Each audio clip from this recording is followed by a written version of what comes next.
আমাদের বহুল প্রতীক্ষিত গণঅভ্যুত্থান পরবর্তী প্রথম নির্বাচন। সম্প্রতি ঢাকা বিশ্ববিদ্যালয়ের সহকারী প্রক্টরের পদ থেকে সদ্য পদত্যাগ করেছেন আলোচিত ও তরুণদের জনপ্রিয় শিক্ষক শেহরিন আমিন ভূঁইয়া মুনামি।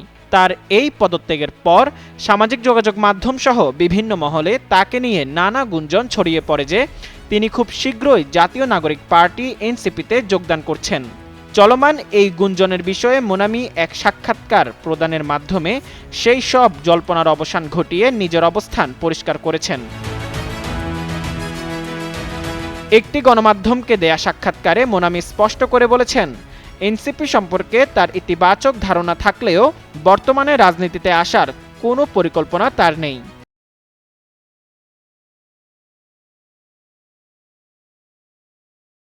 দলটির প্রসঙ্গে মুনামি তার ভালো লাগার কথা জানিয়ে সাক্ষাৎকারে বলেন, এনসিপি আমার পছন্দ, কারণ এটা ব্লুমিং পলিটিক্যাল পার্টি।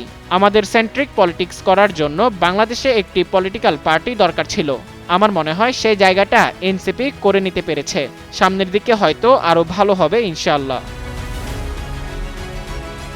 দলে যোগ দেওয়ার বিষয়ে তিনি জানান, ভবিষ্যতে যদি দেখা যায় দলটি তাদের আদর্শ ধরে রাখতে পেরেছে এবং সেখানে তার কাজ করার মতো কোনো সুযোগ তৈরি হয়েছে, তবেই তিনি বিষয়টি ভেবে দেখবেন। তবে সেই সময়টি বর্তমান থেকে অনেক দূরে কিংবা খুব শীঘ্রই নয় বলে তিনি জানিয়েছেন। সাক্ষাৎকারে তিনি বলেন, আপাতত তিনি নিজের পূর্বের অবস্থানেই অনড় রয়েছেন এবং রাজনীতিতে জড়াতে চাচ্ছেন না।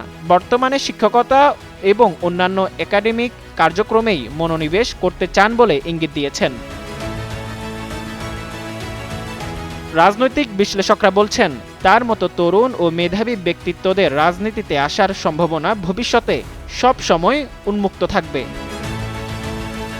এর আগে গত 11 মে নিজের ফেসবুক প্রোফাইলে একটি পোস্টের মাধ্যমে ঢাকা বিশ্ববিদ্যালয়ের সহকারী প্রক্টরের পদ থেকে পদত্যাগের বিষয়টি নিশ্চিত করেছেন শেহরিন আমিন ভূঁইয়া মুনামি।